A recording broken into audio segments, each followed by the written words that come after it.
Now in scenario number 2, we're going to save out our same file again, but this time, instead of maintaining our reference attachments, we're going to actually merge them during the DWG save process. So we still have our same level mask setting or on-off display for our respective master file, reference file, and nested reference. So we're going to go and save this to DWG. And we're going to go to options and, once again, make sure our source of level display is set to 1. We're going to go to our reference tab. And this time what we're going to do is we're going to merge our reference attachments. And we don't need to check convert reference files because there won't be any. And we're going to save this file, and I want you to notice the behavior. So now, if you notice, this is different from what we had in our DGN file. And oftentimes, this is one of the most common issues that we will get. A user will save a file, and suddenly levels that were off are now suddenly on, and they're wondering, well, why did it not respect the level mask setting? So our attachment tools, we see there is no reference attachments. And if we look at the level manager, we see here that levels 1, 2, and 3 all got merged. But what happened was, because level 2 was on in the master file, it automatically was turned on for our reference levels, whether it be direct attachment or a nested attachment. So what do we want to do in this scenario? Well, let's go back to our DGN file.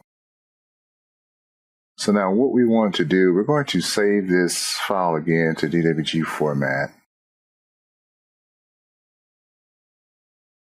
And let's go ahead and make a new file, a second iteration of it. And we'll go to our options. So now what we're going to do is we leave this set to merge. But now what we want to do now is we want to select our option from copy levels during merge to if not found to always. And we'll save it and then we'll explain what happens. So we'll go ahead and say OK. We'll save our file. And now you will see that our levels are at the correct display of what we want. So to kind of get a better understanding of what happened, when we converted the file using always as our option, what happened was it created each of the levels for each of the files, or for each reference and nested reference file respectively. So we have our levels 1, 2, and 3.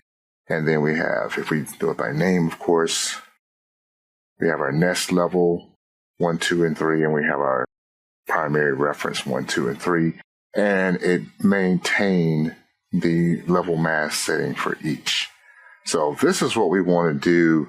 We want to basically create a new level so that if the on-off display is different in our reference file or in our nested reference file is different from the master file, that level display will be maintained or respected in our created DWG file. Thanks for watching. If you found this video helpful, please give it a like and share it with others. If you want to see more like it, please consider subscribing to this and Bentley's other channels. Thank you, and see you next time.